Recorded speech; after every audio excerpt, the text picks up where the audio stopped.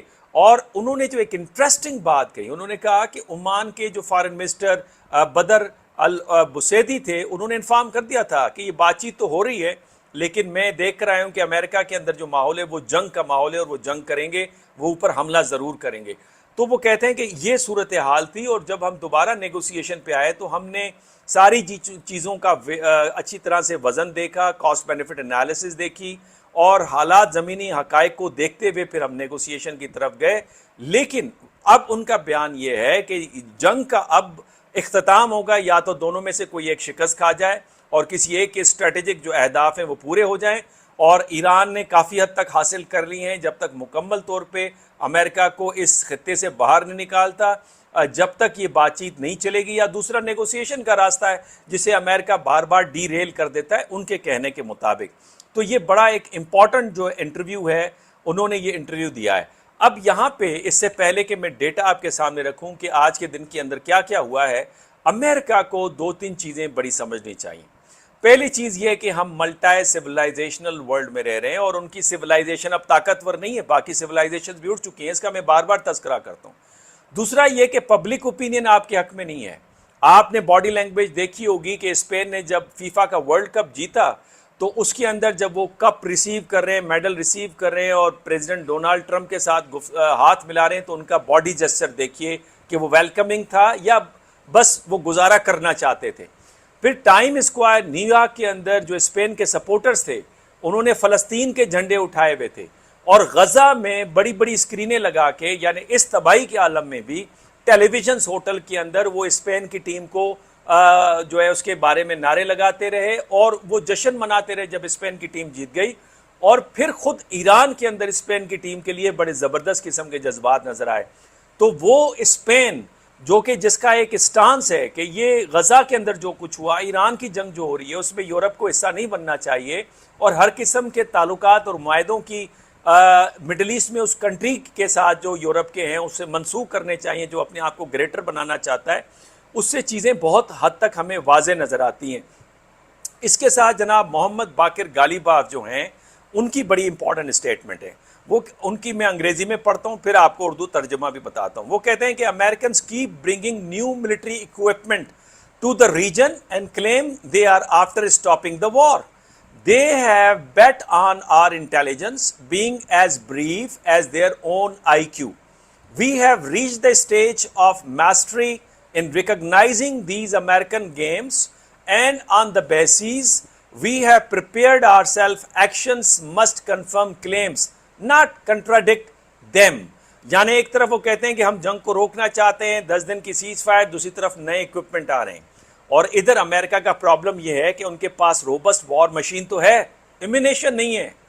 Magazine depth problem آ گیا ہے. میں نے کئی دفعہ بتایا ہے کہ ایک ہفتے پہلے امریکہ میں ایک بیٹھک ہوئی ہے جس میں ایمرجنسی میں ایمونیشن کی پروڈکشن کی بات ہوئی ہے، بیکاز امریکہ کے اپنے دفاع کے لیے ایمونیشن نہیں بچا.